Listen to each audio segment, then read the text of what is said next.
بسم اللہ الرحمن الرحیم، اللہم صلی علی محمد و علی آل محمد۔ السلام علیکم جی۔ ایک خبر جو ہے نا وہ ابھی گردش کرنا شروع ہوگی ہے، وہ ایک دو دنوں میں جو ہے نا وہ بڑی ایک عام جو ہے نا وہ ہونا شروع ہو جائے گی کہ ہم نے آپ کو اس چینل سے ایک بات کی تھی کہ اب خان صاحب کو اپوائنٹمنٹ کچھ نہیں کہتی، جو ایک اہم appointment chief of army staff کی ہے۔ خان صاحب عوام کی طاقت سے اس جگہ پہ آ چکے ہیں کہ اب ان کو اسٹیبلشمنٹ کی جو وہ لائن کراس کرتے ہیں اس کو مینج کرنے کی ضرورت نہیں ہے۔ اب عوام ڈیسائیڈ کرے گی کہ اس کو کیا کرنا ہے اور اس کو کیسے کرنا ہے۔ تو اس کے لیے ایک آپ نے سنا ہوگا، اگر آپ کے نظر سے گزرا تو صدر صاحب نے بولا ہے کہ جی اگر یہ لوگ اپوائنٹمنٹ کرنا چاہتے ہیں، اس کی وہ جو اپوائنٹمنٹ ہونی ہے نومبر میں ہونی ہے، اگر ابھی بھی کرنا چاہتے ہیں ہمیں کوئی اعتراض نہیں ہے۔ بہت ٹیکنیکل انہوں نے جو ہے نا وہ ایک چال چلی ہے، بہت بہترین طریقے سے۔ دو چیزیں اس میں ہیں کہ آپ نے لانا، آپ اپنی مرضی سے لیں، ہمیں فرق نہیں پڑتا، پہلا میسج۔ اور دوسرا یہ ہے کہ اس طرح سے اگر ابھی اپوائنٹمنٹ ہو جاتی ہے کچھ ٹائم میں، جو کہ امید بھی ہے کہ اگست کے فرسٹ ویک تک شاید یہ چیزیں آپ کو سارٹ آؤٹ ہوتی نظر آئیں، تو یہ بھی ہے کہ اگر اپوائنٹمنٹ ہو جاتی ہے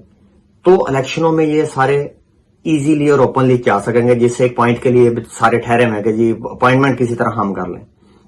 فوج ایک ادارہ ہے، وہ اپنے ہی نام دیتی ہے 2-3، وہ یہ نہیں نام دے اور کوئی بھی جو پرائم منسٹر ہو وہ کہ جی میں وہ 12ویں نمبر والا کروں گا۔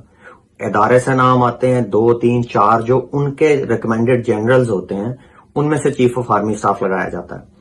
اور وہ ڈر جی کہ فلاں صاحب آ جائیں گے، فلاں صاحب آ جائیں گے، مجھے بہت زیادہ امید ہے کہ وہی صاحب آئیں گے، چیف آف آرمی سٹاف وہی صاحب آئیں گے جن سے آپ دوڑ رہے ہو،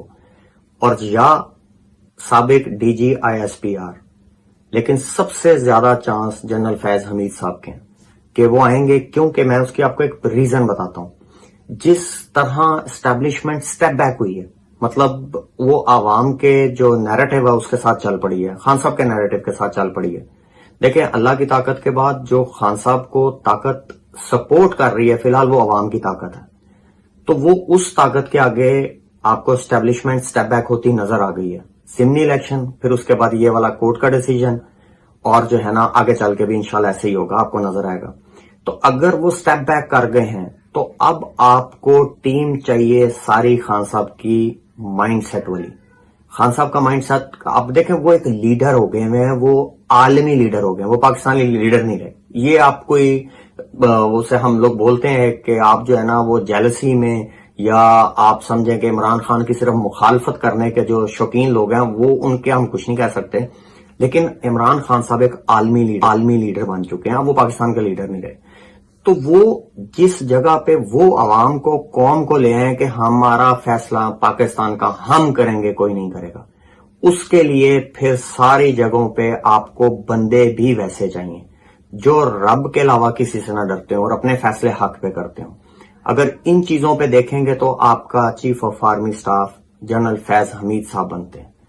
اور یہی ڈپارٹمنٹ میں ایسے ہی لوگ چاہیے جو اپنا کام کریں، اللہ سے ڈریں، صرف اس سے، اور کسی کی نہ سنیں، وہ کریں جو پاکستان کے لیے بہتر ہے۔ تو اس بیس پہ ہمارا ایک اس چینل سے ہے، ایک ذہن ہے جو ہم آپ کو کنوے کر رہے ہیں کہ جنرل فیض حمید فرسٹ آپشن، اور دین جنرل جو ہیں وہ آصف غفور صاحب جو ہیں۔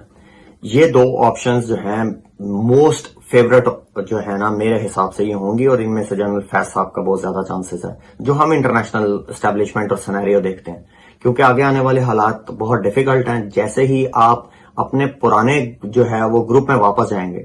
جس میں آپ کے ساتھ رشیا ہے، چائنا ہے، پھر ایران ہے، افغانستان ہے، پھر اسے کیا کہتے ہیں دوسرے آپ کے آذربائیجان وغیرہ، یہ سارا یعنی کہ گروپ آ جاتا ہے۔ تو جب اس گروپ میں آپ نے جانا ہے تو پھر آپ نے اس ہر پتے کو تباہ کر کے جانا ہے جدھر سے چانس ہے کوئی فتنے کا۔ تو وہ کور کرنے کے لیے جو ٹف حالات گیم کو اگر ہم دیکھیں جو ہمیں نظر آتا ہے، تو اس میں آپ کے جنرل فیض حمید صاحب سپر فٹ بیٹھتے ہیں۔ تو D G I S I بھی رہے، انٹرنیشنلی ان کے تعلقات بھی اچھے ہیں، اور بڑے ٹف سچویشن جو ہے نا وہ بڑے بہترین طریقے سے ہینڈل کر کے گئے۔ اور ایک پورا اینٹی جو گروپ ہے ہمارا انٹرنیشنل اینٹی گروپ ہے، اس میں صرف اگر کوئی بندہ فٹ ہوتا ہے تو وہ فیض امیر صاحب، اس سے ہمارے ہمسایوں کو بھی تکلیف ہوتی ہے، آپ نے دیکھا، اس سے ہمارے جو ہے نا وہ ہمسایوں کے آگے اگر کوئی ہماری تکلیف سے خوش ہونے والا تو اس کو بھی ان کی تکلیف ہوتی ہے. تو انشاءاللہ تعالی ٹف ٹائم کے ساتھ ساتھ ہمیں انشاءاللہ بہت اچھے ٹائم کی طرف جو ہے نا وہ سٹارٹ کر دیا، ہم لوگوں نے سفر کا آغاز کر دیا. تو اللہ پاک انشاءاللہ تعالی پاکستان کے حق میں بہت بہتر کرے گا، اور ہم انشاءاللہ اپنا پرانے مقام پہ جو ہم ترقی کی طرف اور ہر چیز میں بہتری کی طرف جا رہے تھے، تھوڑے سے ایک سٹاپیج کے بعد انشاءاللہ ہم لوگ پھر اس طرف چلیں گے. تو اس دعا کے ساتھ کہ ہمیشہ کی طرح کہ اللہ پاک ہمارے ملک کو سلامت رکھے اور سب پہ اپنا رحم فرمائے. پاک آرمی زندہ باد.